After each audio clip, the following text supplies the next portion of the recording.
කතා කරන්නේ මෙන්න මේ පොත ගැන. ගොඩක් මේ පොත ගැන කතා කරලා තිබුණා. Magpie Murders ලියලා තියෙන්නේ ඇන්තනි හොල්ට්ස්. ට්‍රාන්ස්ලේෂන් එක ගයන් සම්පත් වනවිත්නැති පබ්ලිකේෂන්ස් මියසස් පිටු තියෙනවා 285 මිලියන රුපියල් 1450. මේ පොත ගැන කතා කරනවා මේක රස පරීක්ෂක කතාවක් විදිහට අඳගන්න පුළුවන්. ඒ වගේම මේක පොඩක් රස පරීක්ෂක කතාවකට වඩා එතනින් එහාට ගියපු තත්ත්වයක් තියෙනවා. මේක අර ලස්සන මේකේ පොඩි අමුතු මැජික් එකක් වෙනවා කියලා හිතන්න පුළුවන්. සයිකොලොජි පැත්ත, මිනිස්සුන්ගේ අතුලාන්තය, අඳුරු පැත්ත මේ වගේ දේවල් මේක කතා වෙනවා. ඒ වගේම කතුවරයෙකුගේ ජීවිතේ මොන වගේද, කොතරම් සංකීර්ණද, ඒගොල්ලන්ගේ අතුලාන්තය කොයි වගේද කියලා මේක කතා කරනවා. විශේෂයෙන්ම මේකේ පොත් ප්‍රකාශන ආයතන ගැන, කියන්නේ ඒ ෆීල්ඩ් එක ගැන කතා කරනවා. පොත් ප්‍රකාශකයන්ගේ ෆීල්ඩ් එක ගැන. ඒතර අපිට ඒ ගැන අදහසක් අවබෝධයක් ගන්න පුළුවන්. අපිට ලොකු අවබෝධයක් ඒ ගැන ඇත්තටම නැහැනේ. අපි ප්‍රකාශ කරන පොත් කියවනවා විතරයි. ඉතින් ඒකේ අඳුරු පැත්ත හෙලි කරනවා.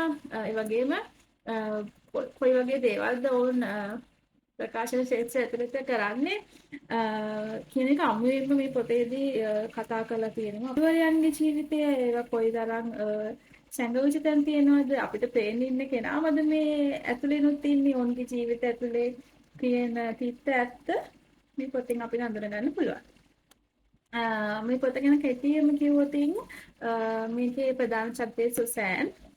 එයා ඇවිල්ලා පොත් සංස්කාරකවරියක්. ඒකට එයාගේ ප්‍රකාශන ආයතනයේ අලුත්ම මිස්ට්‍රි ක්‍රිලර් බුක් එක කියවන්න සිද්ධ වෙනවා.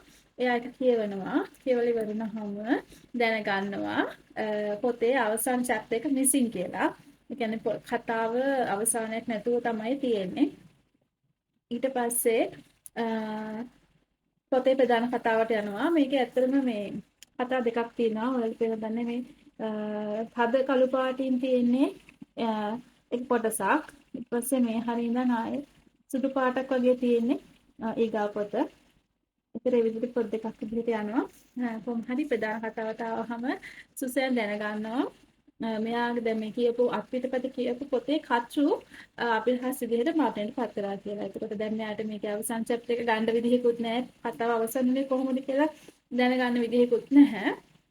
ඉතින් ඒක තමයි අර තියෙන ප්‍රධාන ප්‍රශ්නය. එතකොට මෙයාට කොහොම හරි මේ කෙමෙන් මෙයා කතුවරයාගේ මරණය හොයන්න පෙළඹ වෙනවා. ඒ මරණයට අර අත්පිටපත අත්පොතක් විදිහට පාවිච්චි කරන්න පුළුවන්. මොකද විවිධ කරුණු ඉංගි විදිහට අර මරණය හොයාගන්න ඉංගි විදිහට ඒකේ සැඟවිලක් තියෙනවා. ඔයාලත් කියවනකොට කියවන ගමන් ඒ ඉංගි හොයාගන්න උත්සාහ කරන්න. එතකොට ඔයගොල්ලන්ට තේරෙනවනේ මේකේ මේ පොත් දෙකක් තියෙනවා. කතා දෙකක් තියෙනවා. කතාවක් ඇතුලේ කතාවක් විදිහට තමයි මේ concept එක යන්නේ. ඒතර අපි මේ පොත කියවුවාම අභිරහස් දෙකක් විසඳ ගන්න පුළුවන් වෙනවා. ටිකක් අමුතු විදිහට තමයි යන්නේ. මොකද මුල කතාවේ අභිරහස් විසඳගන්නේ නැතුවම අපිට ඊගාව කතාවේ අභිරහස් විසඳන්න සිද්ධ වෙනවා. අවසානයේ සේරටම පිළිතුරු ලැබෙනවා. ඉතින් මම නම් ගොඩක්ම එන්ජොයි කරපු පොතක්. රස වින්දනය ඉතාම ඉහළයි. වෙනස් දෙයක ලියපු පොතක්. මුලට චුට්ටක් විතර කොම්ප්ලිකේටඩ් වෙනවා. හැබැයි මුලදී මොකද්ද මේ කියලා හිතෙන්න ගන්නවා. ඊට පස්සේ ඒක ඊට ඉහළම තලයේ රස වින්දනයකට යනවා. ඉතින් මේ ඔයගලන්ට ආරාධනා කරනවා මොකද කියවන්න කියලා. මොකද මේකේ සමහර තැන් වල රියැලිටි එකෙන් චුට්ටක් එහාට ගිහලා මායාමය ගතියකුත් තියෙනවා. ඒ හැමදේමත් එක්ක මේ ඔයගොල්ලෝ රස විඳින්න පුළුවන්. අවසාන වශයෙන් මම මෙහෙම කියන්නම්. ඇන්තනීගේ පොතේ රහස් පරීක්ෂකාව වන්නේ සුසෑන් රයිලෑන්ඩ්. එතකොට මේකේ තව පොතක් තියෙනවානේ ඇතුලේ මේ පොතක් විදිහට. ඒතර ඒකේ ලේඛකයා ඇලන් කොන්වේ. එයාගේ පොතේ රහස් පරීක්ෂකයා වෙන්නේ ඇටිකස් ෆන්ඩ්.